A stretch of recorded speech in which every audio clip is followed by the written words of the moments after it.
Dari mulai puasa ngerewon hanya memakan 7 menit saja untuk sahur dan buka.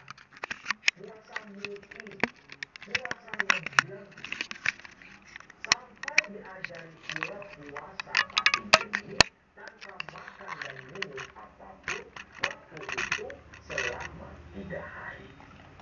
Selepas berbagai jenis puasa Udah kita rapiin. Daru mulai disuruh tirakat menyepi sambil diajari beberapa mantra ajian-ajian kesaktian milik Aki Laksa. Daru pernah disuruh bertapa di atas sebuah pohon, bertapa di pinggiran sungai, bahkan yang paling ekstrim, Daru disuruh oleh Aki Laksa untuk melakukan tapak tandem dikubur di halaman belakang rumah Aki Laksa hanya sebatas lehernya saja, dengan kepala menjebol di permukaan. Tetapi Daru tetap berusaha tabah karena tujuannya ingin menyerap semua ilmu-ilmu dari Aki Laksa yang sudah Daru anggap seperti bapak kandungnya sendiri. Selama berguru di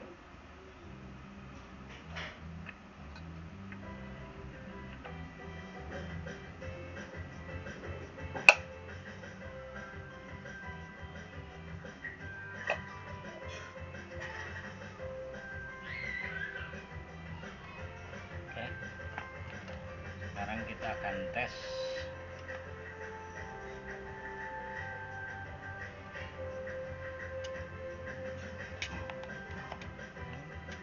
Kok mati?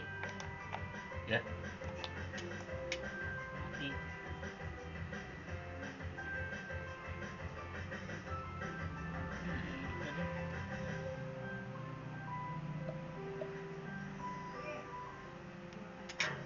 Ini apa?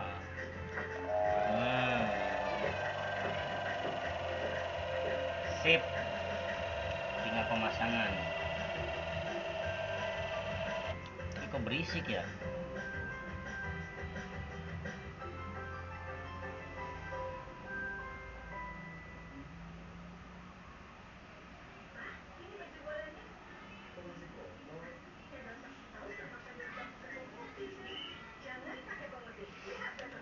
Kita kasih itu.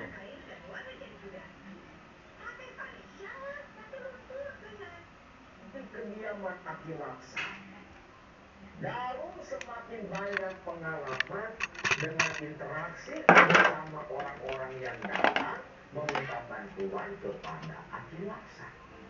Bahkan Daru mulai dilibatkan membantu Aki Laksa menyelesaikan berbagai permasalahan orang-orang yang datang di sana.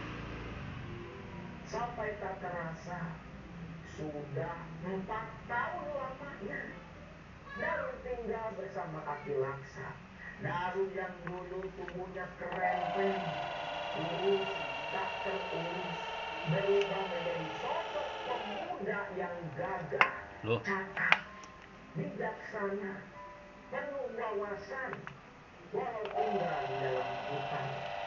Hanya saja ada satu hal yang sudah berubah pada diri Daru.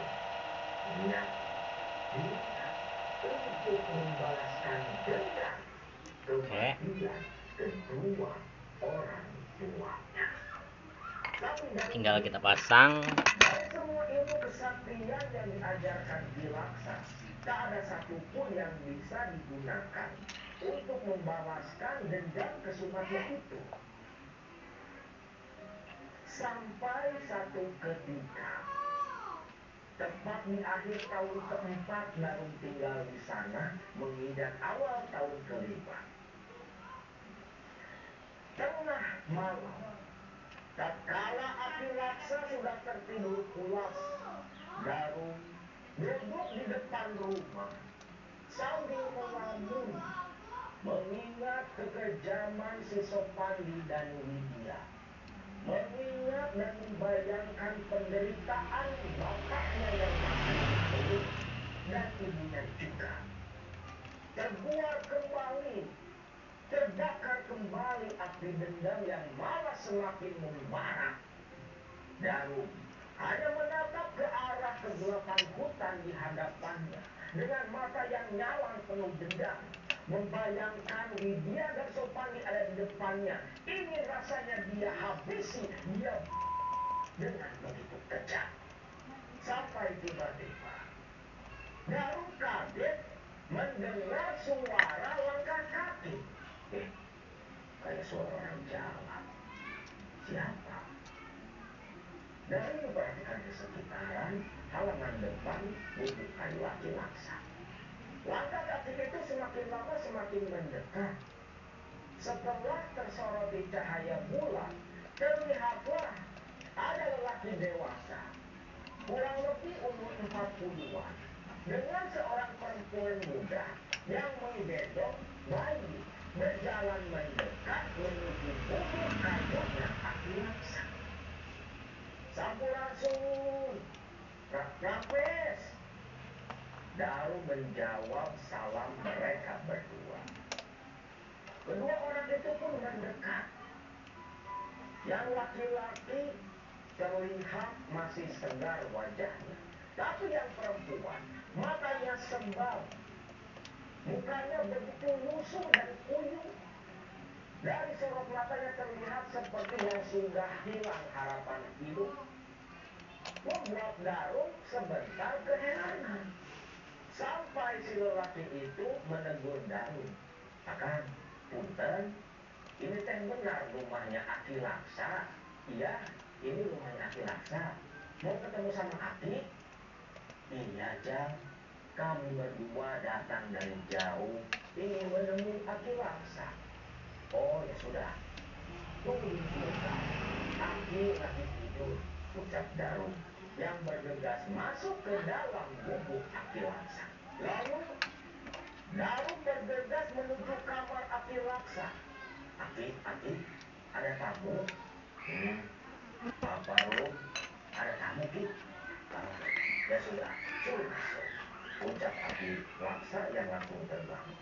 Darum pun bergegas menemui tamu yang di depan. Masuk aja, Aki sudah bangun, ucap Darum.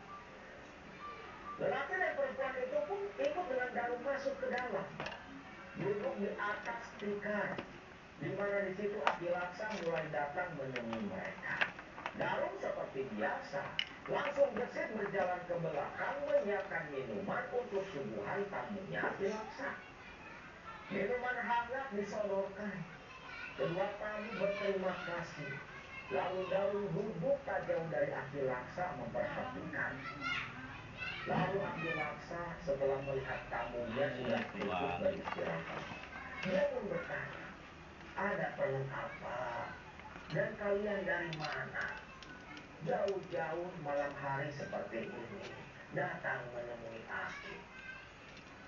Ditanya seperti itu, yang perempuan yang sambil gendong bayi itu, dia malah menangis.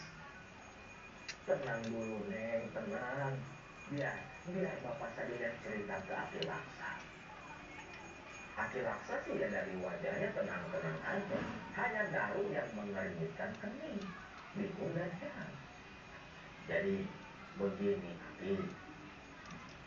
Saya Marjuki. Saya bapak dari anak perempuan saya ini. Anak perempuan saya ini namanya Sukaesi, Aki. Oh, dari mana? Kami berdua ini dari kampung Cibitung. Cibitung?